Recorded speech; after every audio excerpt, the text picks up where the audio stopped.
Qu'est-ce qui t'empêche aujourd'hui de poster, de te filmer et de poster ta vidéo directement? J'aimerais bien savoir qu'est-ce qui t'empêche aujourd'hui ou pourquoi tu t'auto-censures? Pourquoi tu t'auto-sabotes?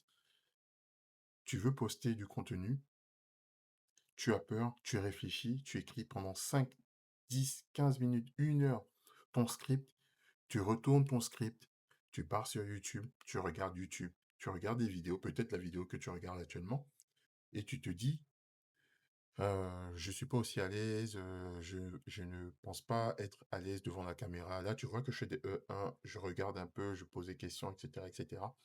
Pourquoi aujourd'hui, toi, tu t'empêches de le faire? Je comprends pas. Là, on est dans une ère où aujourd'hui se filmer, il n'y a rien de plus simple. J'ai regardé un youtubeur qui s'appelle Gabe Budge, j'essaierai d'écrire son nom en dessous parce que j'ai peur de écorcher, et qui disait, lui, il a une chaîne YouTube, c'est un Américain ou, en tout cas, il parle anglais.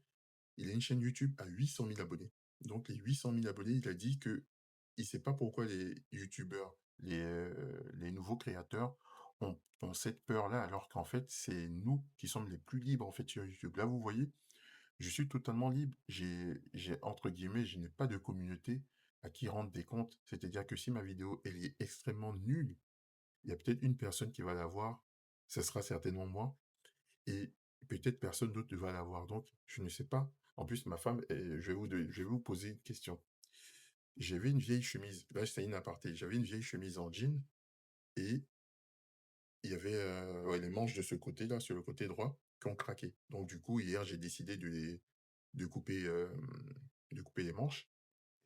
Et ma femme, elle me dit, c'est horrible, qu'elle espère que je vais pas tourner avec. Donc, du coup, comme Paris, j'ai mis cette chemise. C'est surtout que moi, je la trouve bien, hein. Sinon, j'aurais pas mis. Et donc, dites-moi en commentaire ce que vous en pensez.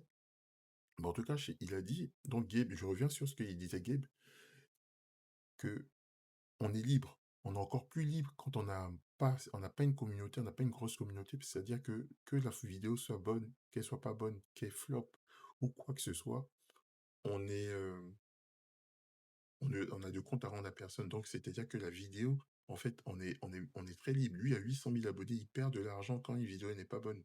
Il perd de l'argent parce qu'il y a des sponsors qui payent moins. Il peut perdre des partenariats s'il fait plusieurs vidéos qui sont pas bonnes. Donc, il y a une pression énorme du coup. Il a créé une seconde chaîne pour retrouver un peu cette liberté, mais vu qu'il est déjà connu avec 800 000 abonnés, du coup, là, il est vite remonté à 40 000 abonnés. Mais sachez que pour lui, 40 000 abonnés, ce n'est pas énorme puisqu'il est à 800 000 abonnés.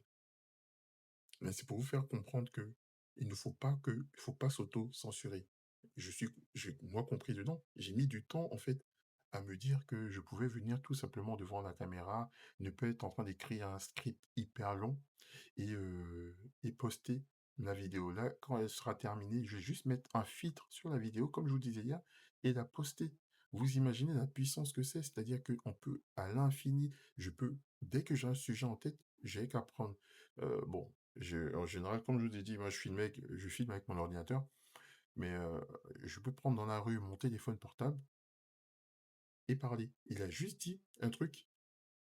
En revanche, si vous faites des vidéos, il y a ne pas acheter de gros matériel, ne pas acheter de tout ça, mais le seul truc que vous devez avoir, c'est un micro.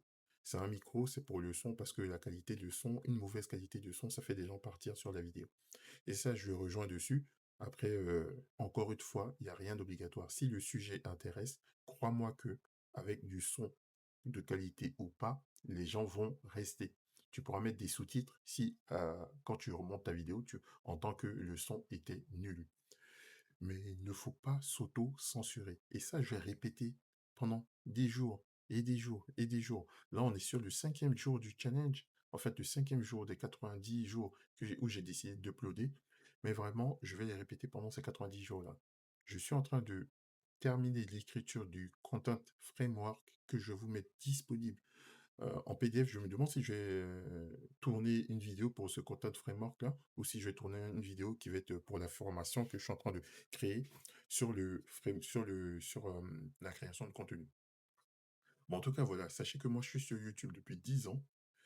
J'ai créé des chaînes qui ont floppé, mais qui ont vraiment floppé. J'ai créé des chaînes, j'ai abandonné des chaînes, j'ai recommencé des chaînes et aujourd'hui, je me suis dit, Maintenant, je me lance vraiment dans YouTube. Avec tous les enseignements que j'ai pu avoir depuis ces dizaines d'années, je ne peux plus me permettre sur une plateforme que j'aime bien parce qu'il y a certaines personnes qui aiment Instagram ou TikTok et qui sont fanas de ces plateformes-là et qui s'y sentent bien. Donc, pour le coup, elles sont capables de faire du contenu dessus, rester dessus. Et moi, je vous conseille vraiment, si YouTube, ne venez pas sur YouTube parce que vous voulez faire de l'argent avec YouTube. Ne venez pas sur YouTube parce que vous voulez devenir un créateur connu.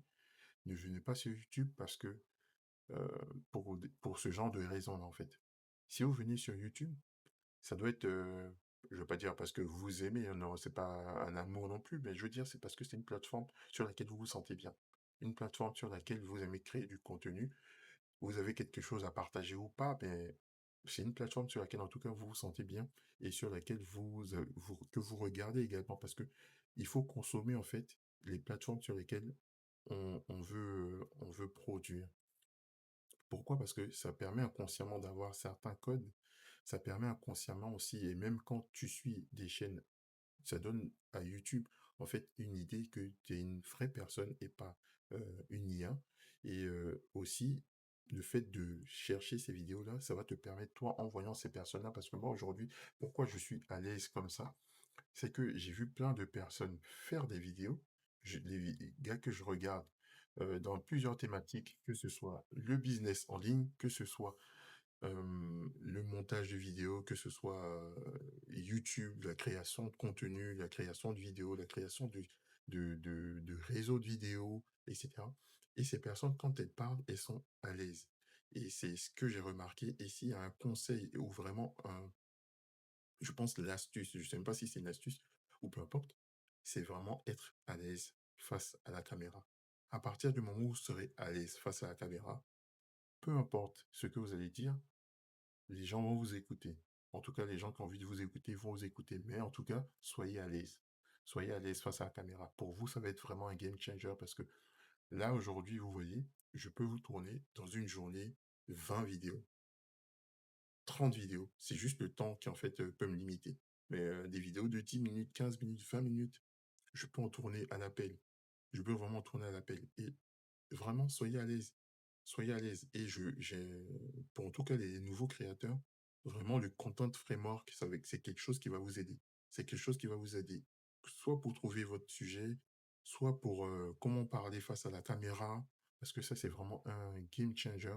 Comment parler face à la caméra, les outils à avoir pour être complètement à l'aise, comment faire ta vidéo sans script. Et ça aussi, c'est vraiment un game changer parce que à partir du moment où tu arrives à te libérer du script, tu as gagné YouTube. À partir du moment où tu arrives à te libérer du script, tu as gagné YouTube. Et j'ai encore plein d'astuces comme ça à vous donner. Donc voilà les gars, on termine la vidéo ici.